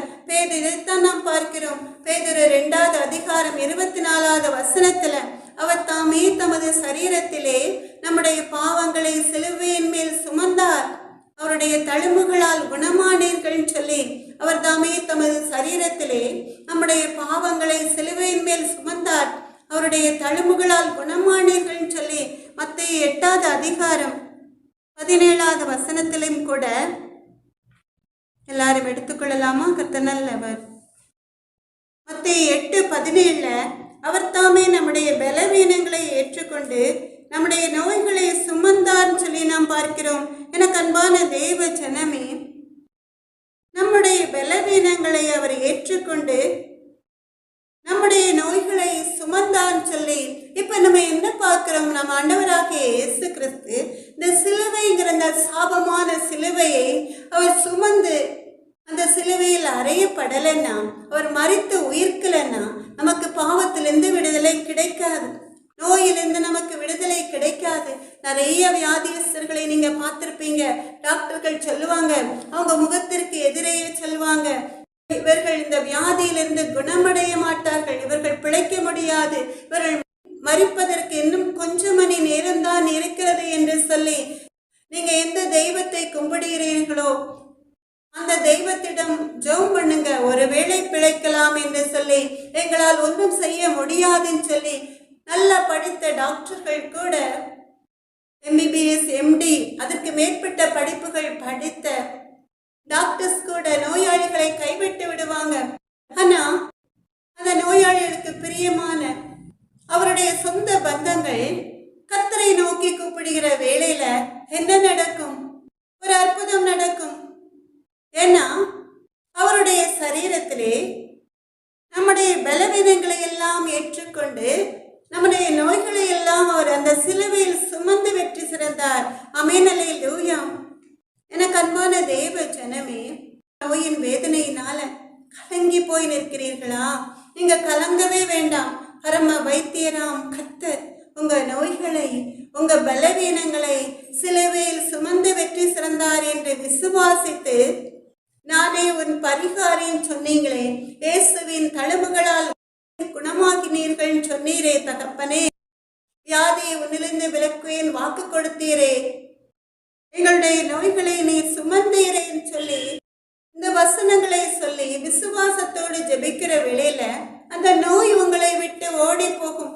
பரிபூர்ண சுகம் உண்டாகும் இயேசுவின் தழும்புள்ள கரங்களால். ஆமென், அல்லேலூயா. மூன்றாவதாக நாம் பார்க்க போகிறோம்.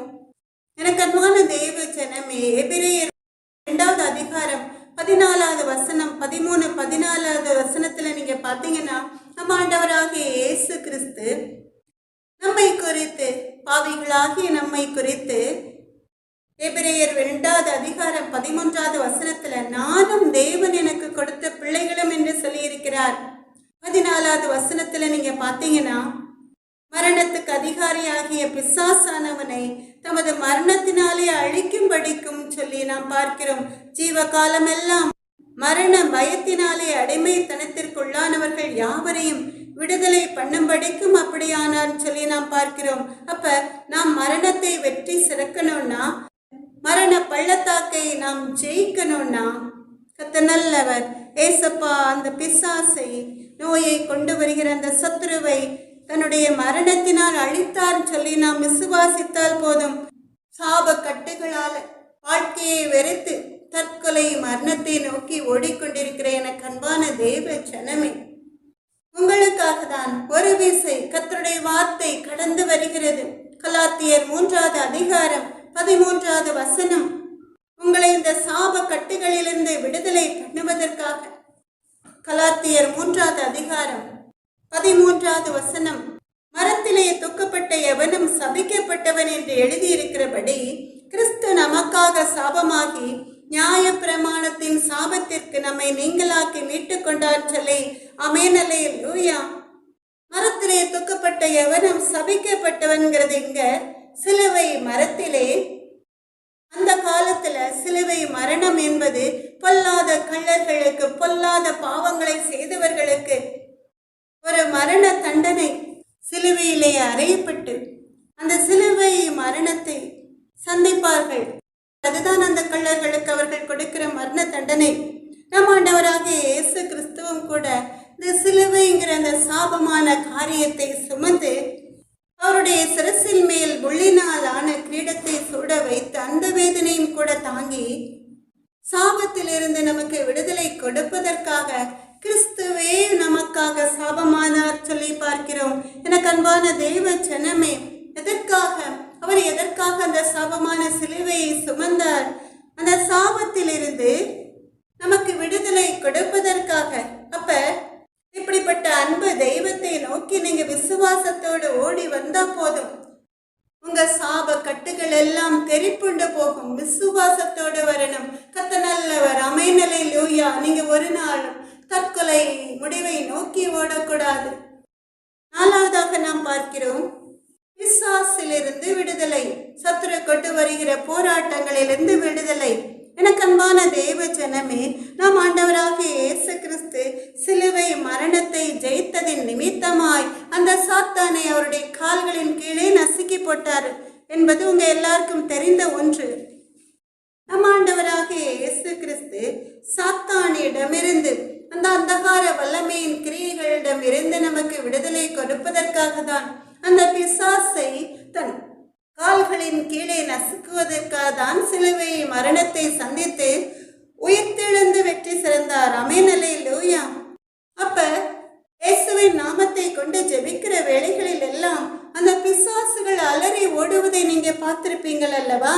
எனக்கு அன்பான தேவ ஜனமே, யாக்கோபு 14வது அதிகாரம் 7வது வசனத்திலும் கூட உங்களுக்கு விரோதமாய் சத்துரு பலவித பாடுகளை கொண்டு வருகிற வேளையில் எல்லாம் கூட பிசாசுக்கு எதிர்த்து நில்லுங்கள், அப்பொழுது அவன் உங்களை விட்டு ஓடி போவான்னு சொல்லி அந்த வேத வசனத்துக்கு நீங்க கீழ்ப்படிந்து நடக்கிற வேளையிலும் கூட கர்த்தர் உங்களுடைய வாழ்க்கையில அற்புதங்களை செய்வார். கர்த்தர் நல்லவர். அப்ப நீங்க சந்தோஷமாய் சொல்லலாம், கர்த்தரை போல. ஓசியா 13வது அதிகாரம் 14வது வசனத்தின்படி, மரணமே உன் வாதைகள் எங்கே, பாதாளமே உன் சங்காரம் எங்கே என்று கர்த்தர் வாக்கு கொடுத்திருக்கிறார். அவர்களை நான் பாதாளத்தின் வல்லமைக்கு நீங்களாக்கி மீட்பேன், மரித்தேன் ஆனாலும் சதா காலங்களிலும் உயிரோடு இருக்கிறேன் சொன்ன தேவாதேவனாய கர்த்தர் ஓசியா 13வது அதிகாரம் 14வது வசனத்துல அவர்களை நான் பாதாளத்தின் வல்லமைக்கு நீங்களாக்கி மீட்பேன், அவர்களை மரணத்திற்கு நீங்களாக்கி விடுவிப்பேன் என்று வாக்கு கொடுத்திருக்கிறார். நாம் எல்லாரும் சந்தோஷமாய் சொல்லலாமா, மரணமே உன் வாதைகள் எங்கே, பாதாளமே உன் சங்காரம் எங்கே என்று. நல்லவர். ஈஸ்டர் வருவதற்கு முன்னால உங்களில் அநேகம் பேர், கர்த்தருடைய பிள்ளைகள் அநேகம் பேர் 40 நாட்கள் ஃபாஸ்டிங் இருந்திருப்பீங்க. சிலர் ஃபாஸ்டிங்கே இருக்காம நிறைய உடன்படிக்கை அதாவது ஒப்பு கொடுப்பீங்க. போய் செல்ல மாட்டேன், சண்டை போட மாட்டேன்னு சொல்லி சிறு பிள்ளைகளும் கூட நீங்க நிறைய பாவங்களை செய்ய மாட்டேன்னு சொல்லி ஒப்பு கொடுத்திருப்பீங்க. சிறு பிள்ளைகள் என்ன செய்வாங்க, நாங்க இனி தப்பான காரியத்தை செய்ய மாட்டோம், பெற்றோருக்கு பிரியமில்லாத காரியங்களை செய்ய மாட்டோம், பொய் சொல்ல மாட்டோம் அப்படின்னு சொல்லி ஒருவருக்கொருவர் சண்டை போட மாட்டோம்னு சொல்லி பெண்கள் என்ன செய்வாங்க, மட்டன் மீன் சொல்லி அசைவ உணவுகளை சாப்பிட மாட்டோம்னு சொல்லி ஒப்பு கொடுப்பாங்க. குடிகாரர்களும் கூட, போதை பழக்க வழக்கங்களுக்கு அடிமையானவர்களும் கூட இந்த 40 நாட்கள் குடிக்க மாட்டேன், சிகரெட்டு எந்த பாவ பழக்க வழக்கத்திற்கும் அடிமையாக மாட்டேன்னு சொல்லி, என்ன புசித்தலும் குடித்தலும் தேவனுடைய ராஜ்யம் அல்லன்னு சொல்லி நல்லது. ஆனா ஈஸ்டர் அன்று நல்லா சாப்பிட்டு சந்தோஷமாய் கொண்டாடி ஏசப்பா மரித்தார் உயிர்த்தார் என்று மகிழ்ந்து அதற்கு பிறகு அதே பாவ வாழ்க்கையை தொடர்ந்தா உங்களுக்கும் புறஜாதியாருக்கும் ஒரு வித்தியாசமும் கிடையாது. அவர்களும் ஒரு குறிப்பிட்ட காலம் உடலை ஒடுக்குகிறார்கள். இந்த 40 நாள் ஒருத்தல் அல்ல கிறிஸ்தவ வாழ்க்கை. அப்ப நம்ம என்ன செய்யணும், கர்த்தருக்கு பிரியமான பாதையில இந்த 40 நாட்கள் மாத்திரம் நடப்போம்னு நினைக்காம ஆண்டவருடைய வருகையின் நாள் மட்டும் இந்த உடல்ல ஜீவன் இருக்கும் வரைக்கும் நாம் பாவத்திற்கு மரித்து நீதிக்கு பிழைக்கணும். அதற்காக தான் நாம் ஆண்டவராகிய இயேசு கிறிஸ்து மரித்து உயிர்த்தார். ஆமென், அல்லேலூயா. அப்படி நீங்க ஒரு தீர்மானம் பண்ணுகிற வேளையில, எனக்கு அன்பான தெய்வ ஜனமே, அப்படி நீங்க தீர்மானம் பண்ணுவீங்களா, இனிமேல் ஆண்டவருடைய வருகையின் நாள் மட்டும் நாங்க கர்த்தருக்கு பிரியமான பாதையில் நடப்போம் சொல்லி அப்படி நீங்க தீர்மானம் பண்ணும் பொழுது இந்த உலகத்துல வியாதி, வறுமை, அறியாமை நிமித்தமாய் வந்த நிந்தையை உங்களை விட்டு நீக்கிவிட்டு நம் ஆண்டவராகிய இயேசு கிறிஸ்து நம்மை முற்றிலுமாய் ஜெயம் பெற செய்வார். ஆமென், அல்லேலூயா. எனக்கு அன்பான தெய்வ ஜனமே, சங்கீதம் 115 17 18வது வசனங்களை நாம் பார்க்கிறோம். மரித்தவர்களும் மௌனத்தில் இறங்குகிற அனைவரும் கர்த்தரை துதியார்கள், நாமோ இது முதல் என்றென்றைக்கும் கர்த்தரை ஸ்தோத்திரிப்போம். அல்லேலூயா. ஏசாயா 38வது அதிகாரம் 19வது வசனம், உயிரோடு இருக்கிறவனே மொய்த்தடிப்பான். ஆமென், அல்லேலூயா. நாம் எல்லாரும் சேர்ந்து உயிர்த்த இயேசுவின் நாள்ல உயிர்த்த இயேசுவை போற்றி ஒரு பாடலை பாடலாமா? எனக்கு அன்பான தேவ ஜனமே, எல்லாரும் கண்களை மூடி அப்படியே கர்த்தருடைய பிரசன்னத்தை உணர்ந்தவர்களாய் கர்த்தருடைய நாமத்தை மகிமைப்படுத்தி ஒரு பாடலை பாடலாமா? மரித்த இயேசு உயிர்த்து விட்டார், அல்லேலூயா. மன்னன் இயேசு ஜீவிக்கிறார், அல்லேலூயா. அல்லேலூயா, ஜீவிக்கிறார், அல்லேலூயா. அல்லேலூயா, ஜீவிக்கிறார். மரணம் அவரை தடுத்து நிறுத்த முடியவில்லையே, கல்லறையோ கட்டி காக்க முடியவில்லையே. யோத சிங்கம் கிறிஸ்து ராஜா வெற்றி பெற்றாரே, யோத சிங்கம் கிறிஸ்து ராஜா வெற்றி பெற்றாரே. சோர்ந்து போன மகனே நீ துள்ளி பாடு, பாடிடு. சோர்ந்து போன மகனே நீ துள்ளி பாடிடு. அல்லேலூயா ஜீவிக்கிறார், அல்லேலூயா அல்லேலூயா ஜீவிக்கிறார். மரித்த இயேசு உயிர்த்து விட்டார், அல்லேலூயா. மன்னன் இயேசு ஜீவிக்கிறார், அல்லேலூயா. அஞ்சாதே முதலும் முடிவும் இயேசுதானே, இறந்தாலும் எந்நாளும் வாழ்கின்றவர். நாவினாலே அறிக்கை செய்து மீட்படைவோம், நாவினாலே அறிக்கை செய்து மீட்படைவோம். நாள்தோறும் புதுபலனால் நிரம்பிடுவோம், நாள்தோறும் புதுபலனால் நிரம்பிடுவோம். அல்லேலூயா ஜீவிக்கிறார், அல்லேலூயா அல்லேலூயா ஜீவிக்கிறார். மரித்த இயேசு உயிர்த்து விட்டார், அல்லேலூயா. மன்னன் இயேசு ஜீவிக்கிறார், அல்லேலூயா. கண்ணீரோடு மரியாள் போல அவரை தேடுவோம். கர்த்தர் இயேசு நமக்கும் இன்று காட்சி தருவார். கனிவோடு பெயர் சொல்லி அழைத்திடுவார், கனிவோடு பெயர் சொல்லி அழைத்திடுவார். கலக்கமின்றி காலமெல்லாம் சாட்சி பகர்வோம், கலக்கமின்றி காலமெல்லாம் சாட்சி பகர்வோம். அல்லேலூயா ஜீவிக்கிறார், அல்லேலூயா அல்லேலூயா ஜீவிக்கிறார். மரித்த இயேசு உயிர்த்து விட்டார், அல்லேலூயா. மன்னன் இயேசு ஜீவிக்கிறார், அல்லேலூயா. எம்மாவூர் சீடரோடு நடந்து சென்றார், இறைவார்த்தை போதித்து ஆறுதல் தந்தார். அப்பம் விட்டு கண்களையே திறந்து வைத்தார், அப்பம் விட்டு கண்களையே திறந்து வைத்தார். அந்த இயேசு நம்மோடே நடக்கின்றார், அந்த இயேசு நம் சந்தோஷமாய் சொல்லலாமா, கவலைகளை மறந்து அந்த இயேசு நம்மோடே நடக்கின்றார்.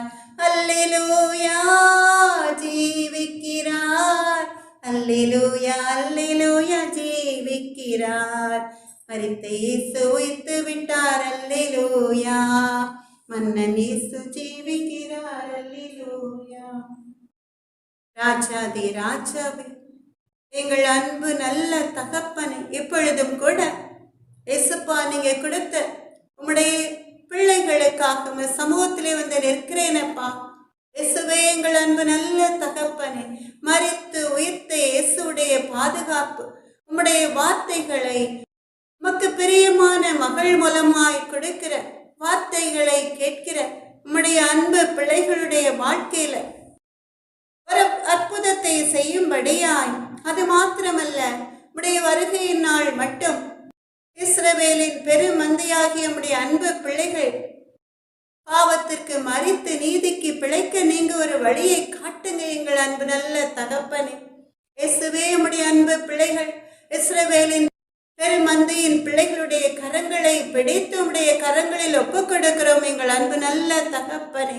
ராஜாதி ராஜாவே, அப்பா சத்துரு அவர்களை தொடாதபடிக்கு செட்டைகளின் நிழல்ல உம்முடைய வருகை நாள் மட்டும் மூடி மறைத்து பாதுகாத்து உம்முடைய வருகையில மறைவாய் எடுத்துக்கொள்ளப்படுகிற பாக்கியத்தை உம்முடைய அன்பு பிள்ளைகளுக்கு கொடுத்து நீர் ஆசீர்வதித்து வழிநடத்துங்க தகப்பனே.